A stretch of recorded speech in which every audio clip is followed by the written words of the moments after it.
திண்டுக்கல் மாவட்டம் வத்தலகுண்டு அருகே இருசக்கர வாகனம் மீது மோதிவிட்டு நிற்காமல் சென்ற அரசு பேருந்தை துரத்தி சென்று வழிமறித்து நடத்துனரை தாக்கி இருவர் ரகளையில் ஈடுபட்ட வீடியோ காட்சி வெளியாகியுள்ளது. அந்த காட்சிகளை தற்போது பார்க்கலாம்.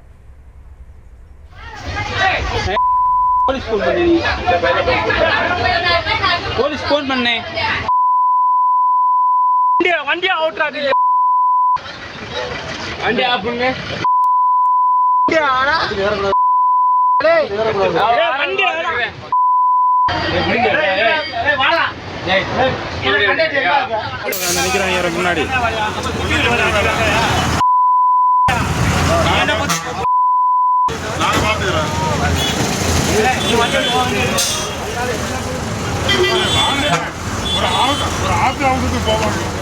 இது குறித்த மேலும் விவரங்களோடு இணைகிறார் செய்தியாளர் ராஜேந்திரன். வணக்கம் ராஜேந்திரன், விவரங்கள். வணக்கம். திண்டுக்கல் மாவட்டம் வத்தலக்குண்டுவிலிருந்து நிலக்கோட்டை வழியாக கொடை ரோடு வரை அரசு பேருந்து ஒன்று சென்று கொண்டிருந்தது.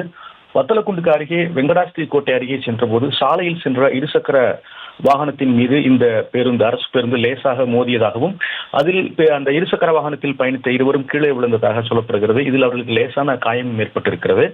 ஆனால் பேருந்து நிற்காமல் சென்றதாக சொல்லப்படும் நிலையில் ஆத்திரமடைந்த அந்த இளைஞர்கள் அதற்கு அடுத்த நிறுத்தமான அதாவது பூசாரிப்பட்டி அருகே சென்று கொண்டிருந்த போது அந்த பேருந்தை வழிமறித்து சாலையின் குறுக்கே தங்களது இருசக்கர வாகனத்தை நிறுத்தி இருக்கின்றனர்.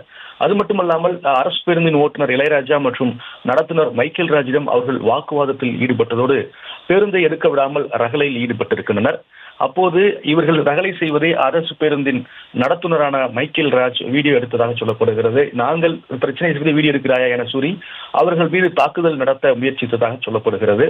இதனால் தங்கள் பணி செய்யும் போது தங்களுக்கு பாதுகாப்பு இல்லை என கூறி அந்த அரசு பேருந்தின் ஓட்டுநரும் நடத்துனரும் அவர்களும் சாலையில் அமர்ந்து தர்ணா போராட்டத்தில் ஈடுபட்டதால அப்பகுதியில் பெரும் பரபரப்பு ஏற்பட்டது.